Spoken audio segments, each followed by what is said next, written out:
নমস্কাৰ ইউনিভাৰ্চেল নিউজৰ নিয়মীয়া শিতান যুবকত্বলৈ মই বিশ্বজিৎ নাথে আপোনালোকক আদৰণি জনাইছোঁ। যুৱ শক্তি হৈছে এখন দেশৰ মূল চালিকা শক্তি। শিল্প সাহিত্য জ্ঞান বিজ্ঞানৰ জয়যাত্ৰাত যুৱ শক্তিয়ে নেতৃত্ব বহন কৰিছে। সমান্তৰালভাৱে উশৃংখল যুৱ মানসিকতা বা যুৱ উশৃংখলতাৰ ওপৰত সততে আলোচনা বিবেচনা হৈ থাকে। ভাষা সাহিত্য সংস্কৃতিৰ প্ৰতি যুৱচাম উদাসীন বুলিও চৰ্চা হৈ থাকে। প্ৰকৃততে ভাষা সাহিত্য সংস্কৃতিৰ প্ৰতি যুৱচাম উদাসীন হয় জানো তেওঁলোক উশৃংখল? এই আটাইবোৰ কথাৰ সমাহাৰ ঘটিব যুবকণ্ঠত। আপোনাৰ হয়তো জানিবলৈ মন যাব যুৱ প্ৰজন্মৰ দৃষ্টিৰে সমাজখনৰ ৰেহ ৰূপ। প্ৰিয় দৰ্শক, এই শিতানৰ জৰিয়তে যুৱচামে সৃষ্টিশীলতাৰ জগতত কিদৰে আত্মনিয়োগ কৰিছে সেই বিষয়ে শ্ৰব্য আৰু দৃশ্য মাধ্যমেৰে দেখুওৱাৰ চেষ্টা কৰিম। সমাজৰ প্ৰতিটো স্তৰৰ ভিন্ন বয়সৰ লোকসকল সমানে উঠালেহে সম উন্নয়ন সম্ভৱপৰ হ'ব। নহ'লে ভূপেন হাজৰিকাই কোৱাৰ দৰে তুমি বিশ্বৰ শৰীৰত অংগ হ'লে বিশ্বই ভাল নোপোৱা লিখিয়াহে হ'ব। আজি আমাৰ মাজত উপস্থিত আছে কণ্ঠশিল্পী প্ৰিয়ংকা দেৱী। অধ্যয়নৰ সমান্তৰালকৈ সংগীতৰ চৰ্চা কৰি অহা প্ৰিয়ংকাই ইতিমধ্যে লক্ষ্ণৌ ভাতখাণ্ডেৰ পৰা বিশাৰদ ডিগ্ৰী লাভ কৰিছে। ইয়াৰ উপৰি ৰাজ্যখনৰ বহুকেইটা গুৰুত্বপূৰ্ণ সংগীতৰ প্ৰতিযোগিতাত অংশগ্ৰহণ কৰি প্ৰিয়ংকাই নিজৰ যোগ্যতাৰ প্ৰমাণ দিছে। সস্তীয়া জনপ্ৰিয়তাৰ পৰা বহুজন দূৰত অৱস্থান কৰি সংগীতৰ চৰ্চা কৰি অহা এইগৰাকী প্ৰতিশ্ৰুতিসম্পন্ন কণ্ঠশিল্পীৰ সৈতে আমি কথা পাতিম আৰু কথাৰ মাজে মাজে তেওঁৰ পৰা বহুকেইটা গীত শুনিম। প্ৰিয়ংকা, তোমাক আজি আমাৰ এই অনুষ্ঠানলৈ আদৰণি জনাইছোঁ। পোনপ্ৰথমে তোমাৰ পৰা আমি জানিবলৈ চেষ্টা কৰিম যে সংগীতৰ সৈতে তুমি কেনেকৈ আৰু কেতিয়াৰ পৰা জড়িত হৈ আছা? পোনপ্ৰথমে মই ইউনিভাৰ্চেল নিউজলৈ আন্তৰিক ধন্যবাদ যাচিছোঁ মোক এই সুযোগ দিয়াৰ বাবে। আৰু আপুনি কুৱেশ্যনটো কৰিছে, মই আচলতে সংগীতৰ লগত জড়িত হোৱা বুলি ক'লে সৰুৰ পৰাই জড়িত হৈ আছোঁ। মোৰ দেউতা সংগীতৰ লগত জড়িত আছিল আগৰে পৰাই, আৰু তেনেকৈ মই জড়িত হৈ পৰিলোঁ সৰুৰে পৰা। দেউতাৰ পৰা শুনিয়ে গানবোৰ শিকিছোঁ, আৰু প্ৰথম গুৰু দেউতা, তাৰপিছতে মই ক্লাছিকেল ভকেলৰ শিক্ষা ল'লোঁ। যদি কয় মানে কেনেকৈ জড়িত হ'লোঁ, তেন্তে মই ঘৰৰ পৰা আচলতে যেতিয়াৰ পৰা কথা ক'বলৈ শিকিছোঁ একেলগতে মই সংগীতৰ লগতে তেতিয়াৰ পৰাই জড়িত হৈ আছোঁ। ধন্যবাদ। যুৱ উশৃংখলতাৰ ওপৰত তুমি কিবা ক'বা নেকি? সততে এতিয়া যুৱ উশৃংখলতাৰ পৰা ভাষা সাহিত্য সংস্কৃতিৰ প্ৰতি যুৱচাম উদাসীন বুলি কৈ থাকে, যুৱকসকল উশৃংখল বুলি কৈ থাকে। যুৱ প্ৰজন্মৰ এজন প্ৰতিনিধি হিচাপে তুমি এই ক্ষেত্ৰত কি ক'বা? হয়, এই বিষয়ত মই কোৱাৰ কিমান যোগ্যতা আছে মই নাজানো। তথাপিও মই যদি মোৰ পইণ্ট অফ ভিউৰ পৰা চাওঁ তেতিয়াহ'লে মই ভাবোঁ যুৱ উশৃংখলতা কিছু পৰিমাণে ক'ৰবাত আছে যদিও সেইটো নুই কৰিব পাৰোঁ আমি। কাৰণ যদি যুৱ উশৃংখলতাই আমাৰ সমাজখন ঘেৰি ধৰিলেহেঁতেন তেতিয়াহ'লে অনুৰাগ শইকীয়াৰ বৰগীতৰ যিটো প্ৰজেক্ট বৰগীত ওলাইছিল, আমি সকলোৱে আমাৰ কাৰণে সেইটো এটা বহুত ডাঙৰ গিফ্ট হয় অনুৰাগ শইকীয়াৰ, আমি সেইটো নাপালোহেঁতেন। লগতে আমি আৰু এটা দেখিবলৈ পাওঁ, আমাৰ অঞ্চলতে ধৰি ল'লোঁ বহুত ধৰণৰ কৰ্মশালা আয়োজন হৈ থাকে। বৰগীতৰ কৰ্মশালাই হওক নাইবা খোলৰ কৰ্মশালা, আৰু বিভিন্ন অনুষ্ঠান প্ৰতিষ্ঠানেও বিহুৰ কৰ্মশালাই হওক বা বিভিন্ন ধৰণৰ লোকগীতৰ কৰ্মশালাই হওক সেইবোৰ আমাক দিছে তেখেতসকলে আমাক। গতিকে যদি আৰু অনুষ্ঠান প্ৰতিষ্ঠানৰ লগত যুৱক যুৱতীসকলে বেছিকৈ জড়িত হৈ থাকে, গতিকে সেই চিন্তাধাৰা তেওঁলোকৰ নাহিলহেঁতেন যদি যুৱ উশৃংখলতাই বিৰাজ কৰিলেহেঁতেন। গতিকে ক'ৰবাত নহয় ক'ৰবাত নিগেটিভিটিটো থাকিবই, কিন্তু আমি নিগেটিভিটিটো এৰি চলিবও পাৰোঁ। পজিটিভ হৈ পেলাই কাম কৰিলে আচলতে এইটো ইমান এটা নহ'ব বুলি মই ভাবোঁ। এইখিনিতে প্ৰিয়ংকাৰ কণ্ঠত আমি এটি গীত শুনিম।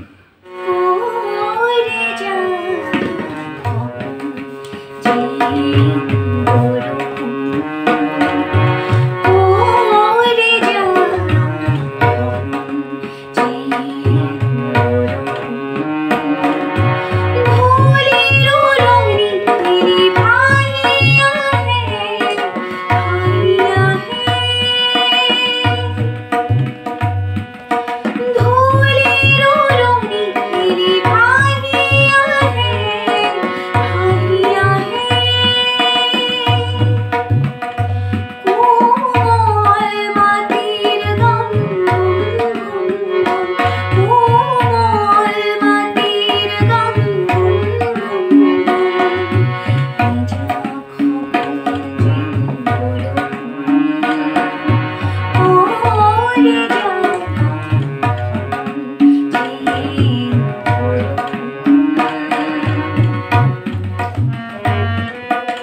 প্ৰিয়ংকা তোমাক যদি সোধা হয় যে তোমাৰ প্ৰিয় গ্ৰন্থ কি আৰু কিয় বুলি যদি সোধা হয় তেতিয়া তুমি কি ক'বা মোৰ প্ৰিয় গ্ৰন্থ হৈছে মেৰেং মই মেৰেং বহুতবাৰ পঢ়িছোঁ অনুৰাধা শৰ্মা পূজাৰী বাইদেউৰ আৰু মেৰেঙৰ যি বাস্তৱিকতা জীৱন্ত এটা মানে কাহিনী আৰু বাস্তৱিক ৰূপ দিয়া হৈছে অনুৰাধা শৰ্মা পূজাৰী বাইদেউৰ আমি সততে গ্ৰন্থত বাস্তৱিকতা দেখিবলৈ পাওঁ আৰু সেইবাবেই চাগে মোৰ মেৰেংখন বহুত প্ৰিয় আৰু মই বহুবাৰ পঢ়িছোঁ গতিকে মোৰ প্ৰিয় গ্ৰন্থ বুলি ক'লে মই মেৰেঙৰ নামেই ল'ব লাগিব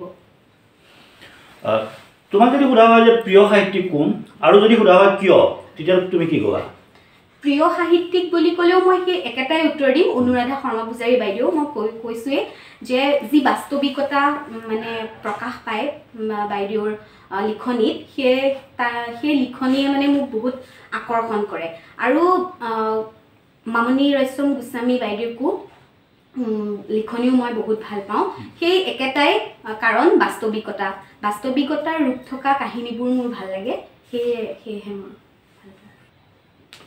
এটা কথা নকলেও হ'ব যে নিবনুৱা সমস্যাই সমগ্ৰ ভাৰতবৰ্ষৰ লগতে অসমতো এক ভয়াৱহ সমস্যা হিচাপে দেখা দিছে আৰু দৈনিক তেনেকৈ শ শ যুৱক যুৱতী অসমৰ পৰা বাহিৰলৈ সংস্থাপন বিচাৰি গৈ আছে এই নিবনুৱা সমস্যা মানে নিবনুৱাসকলক সংস্থাপিত কৰাৰ ক্ষেত্ৰত চৰকাৰে কেনেধৰণৰ আঁচনি ল'লে ভাল হ'ব বুলি তুমি আচলতে ভাবা হয় চৰকাৰৰ কথা ক'বলৈ গ'লে আচলতে আমি নিজেও অলপ নিজকে লৈ পেলাই চিন্তা চৰ্চা কৰিব লাগিব কেৱল চৰকাৰ বুলি কৰিলেও নহ'ব তথাপিও আমাকতো সকলোৱে চাকৰি এটা বিচাৰে যাতে জীৱনটোত আগবাঢ়িব পাৰে অৰ্থনৈতিক দিশত আগবাঢ়িব পাৰে কিন্তু মই ঔদ্যোগিকৰণৰ কথা ক'ম ঔদ্যোগিকৰণৰ যদি ব্যৱস্থাটো উন্নত কৰা হয় অসমত তেতিয়াহ'লে হয়তো নিবনুৱা সমস্যাৰ বহু পৰিমাণে হ্ৰাস হ'ব আৰু যদি উচিত লোকক যদি উচিত মানে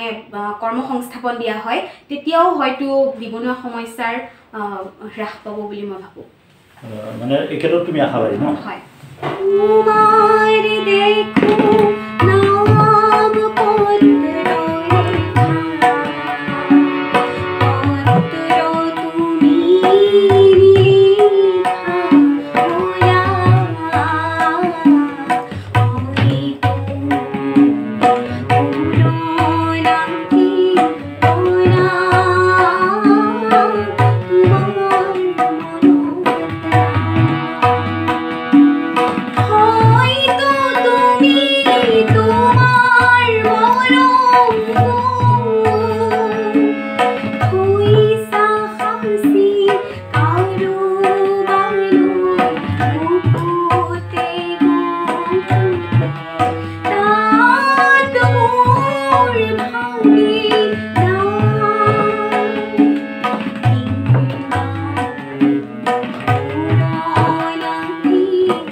প্ৰিয়ংকা, ধৰ্মীয় উন্মাদনাই দেশখন অস্থিৰ কৰি থকা সময়তে শিক্ষানুষ্ঠানলৈ হিজাব পিন্ধি থকা বিতৰ্ক আদালতৰ মজিয়া পাইছেগৈ।